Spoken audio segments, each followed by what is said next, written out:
পাক পরওয়ারদিগার, তুমি আর কতদিন আমাদেরকে এইভাবে কষ্ট দেবে? তুমি কি কুলোতেই নেই জানোয়ারের হাত থেকে আমাদেরকে মুক্তি দেবে না? আজ আজ যদি কৈলাসপুরের কাউকে পেতাম, তাহলে এই পত্রখানা কৈলাসপুর বাদশাহ ইমরানের কাছে পৌঁছাতে পারতাম।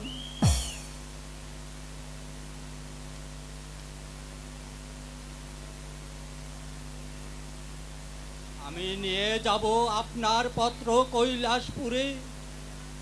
কে তুমি?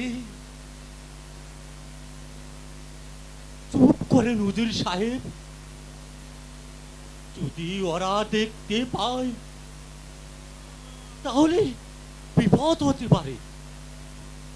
মতিলাল, তুমি তুমি আজও বেঁচে আছো?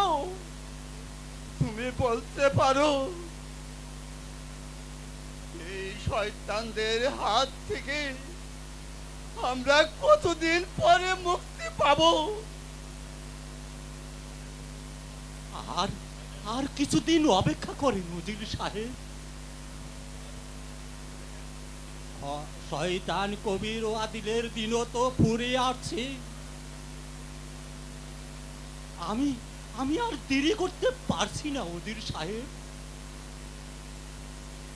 তবে এই পত্রখানা নিয়ে এখনই ওই কৈলাসপুরে বাদশাহ ইমরানের কাছে যাও।